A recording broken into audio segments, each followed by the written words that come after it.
Chers compatriotes, bonjour, bonsoir, selon l'endroit où vous me suivrez. Je viens aujourd'hui vous lire une lettre ouverte que le comité de défense des terres bantoues avait envoyée aux évêques du Congo le 1er mai 2022. Ce qui revient à dire que ça fait 3 ans qu'ils ont reçu cette lettre et ils continuent à briller par un silence assourdissant. Pour ne pas dire que la réponse des évêques du Congo à notre lettre ouverte demeure la même que celle que le président Paul Kagame et Sassou Nguesso nous ont réservée. Dans cette lettre, voilà ce que le collectif de défense des terres bantoues disait. Au nom du principe de la laïcité, la politique est autonome, la religion est aussi autonome. Mais il y a entrelacement des deux. Partant de ce postulat, le collectif pour la défense des terres bantoues interpelle les confessions religieuses du Congo en ces termes. L'autorité politique gouvernant le Congo a à sa tête un chef politique qui affiche à maintes occasions sa dévotion à l'Église catholique. La cathédrale dédiée à sa fille défunte en est une preuve indéniable. À ce titre, il est considéré comme un chrétien qui dirige le pays de façon laïque. Pour être plus clair, Sassou Nguesso est un chrétien qui dirige le Congo de façon laïque. Et les valeurs spirituelles qui l'animent sont des valeurs chrétiennes. De ce fait, étant lui-même citoyen au sein de la société, il ne peut agir en toute indépendance et unilatéralisme lorsque les actes tels ceux relatifs aux accords du 12 avril 2022 avec le Rwanda impactent l'existence des Congolais dans leur patrimoine primordial qui est la terre. Sans la terre, il n'y a pas de terroir qui est la matière originelle qui fonde l'identité individuelle naturelle. Bien entendu que la notion de citoyen n'est que juridique liée à l'État. Voilà une lettre que le comité de défense de terres bantoues a envoyée il y a 3 ans aux évêques du Congo, qui demeurent sans réponse. Je continue. D'une part, de ce qui est une valeur humaine, bien que formalisée en politique, doit être partagée par tous. Or, il y a des valeurs en politique qui sont fondamentalement les valeurs spirituelles. Par exemple, la valeur de la paix est une valeur spirituelle. Autre exemple, le souci du bien commun, la solidarité, le respect de la personne humaine, la promotion des droits de l'homme, les droits sociaux et culturels, bref, tout ce qui est en faveur de l'homme et de son bonheur est aussi pleinement assumé par l'Église autant qu'en politique. D'autre part, l'élément qui fait qu'on ne peut laisser l'exclusivité des questions sociétales à la politique, c'est l'histoire humaine elle-même. Beaucoup d'États sont nés bien après les religions. L'État du Congo ne fait pas exception. Et les structures étatiques sont d'une manière ou d'une autre tributaires de l'œuvre sociale de l'Église, des églises. L'État du Congo est né le 28 novembre 1958 d'après l'histoire.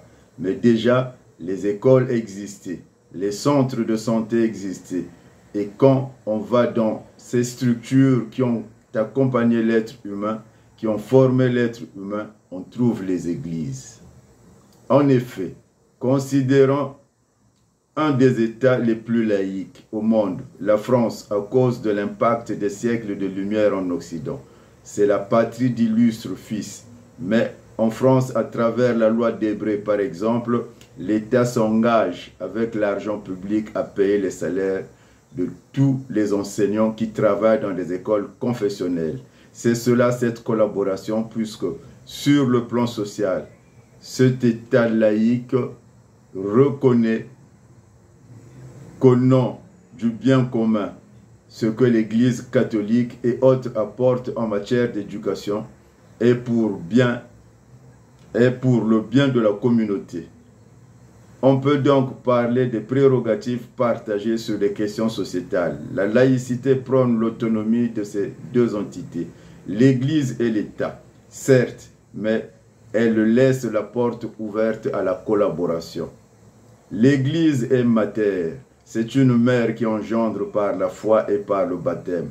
Et il est normal qu'un fils, fût-il chef de l'État, écoute sa mère, étant parenté à la chrétienté, étant parenté plutôt à la chrétienté. Même au pouvoir, il est tenu d'écouter l'Église, notamment dans son enseignement codifié dans la doctrine sociale de l'Église.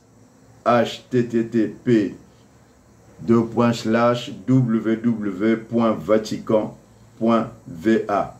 En tant que chrétien engagé dans la vie sociale et économique, M. Sassou Nguesso doit connaître au moins l'essentiel de ce document. En conséquence, il est normal que quand les valeurs qui sont prônées par l'Église semblent ne pas être respectées, que l'Église monte au créneau, parce que, comme mère, l'Église doit veiller sur ses enfants.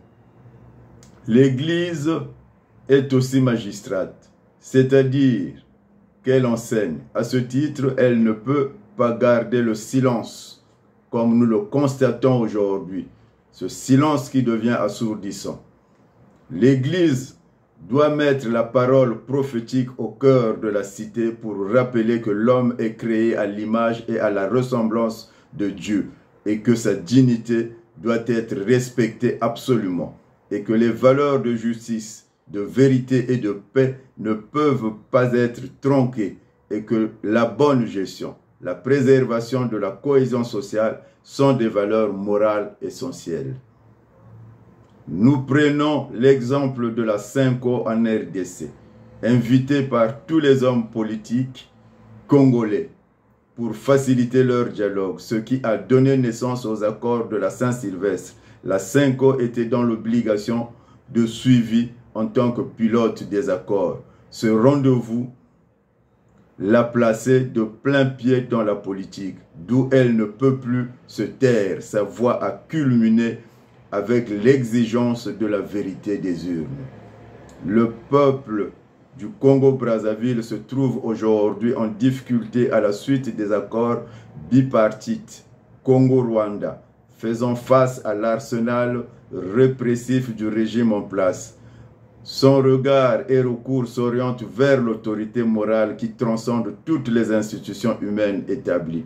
Avec force, il demande aux évêques du Congo et à toutes les congrégations religieuses d'adresser une injonction légitime aux autorités du régime de renoncer aux dits accords qui spolient notre patrimoine foncier. L'Église est en droit de prendre position quand elle estime que ce pourquoi elle est en train de prendre position est marqué du sceau du bien commun parce que c'est l'un des principes de la doctrine sociale de l'Église. La politique abuse trop avec nos populations et notre peuple. Il faut que cela cesse. L'Église a le devoir d'être une conscience dans les sphères, une lumière dans les villes les villages et dans les institutions. Dans sa mission prophétique, elle a le devoir d'interpeller le souci de la bonne gouvernance, donne à l'Église le droit et le devoir de parler dans l'espace public en sa qualité d'autorité morale. Suite à la longueur de ce texte, nous vous inviterons de venir lire le texte sur notre site Le Nzoïsme. Sur la survie en société, l'Église a à se prononcer lorsque les terres de ses enfants sont bradées en dépit du bon sens, privant ainsi ses enfants d'espace, d'activité agraire, d'espace de mémoire aux ancêtres. Devant cette situation extrême, l'Église aussi est embarquée sur le même bateau.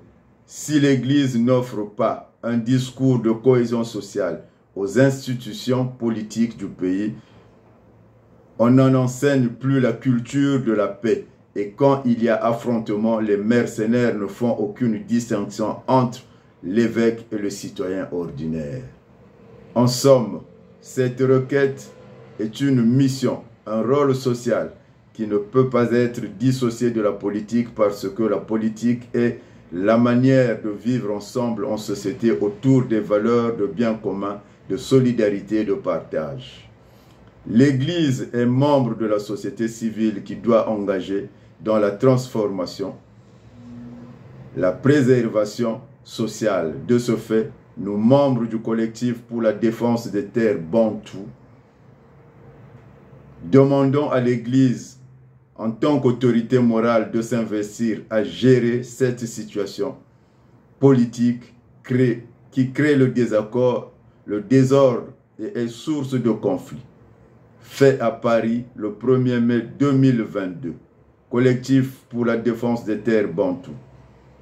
Collectif-défense-terre-bantou@hotmail.com. Voilà notre contribution à ce qui devient aujourd'hui un problème très sérieux.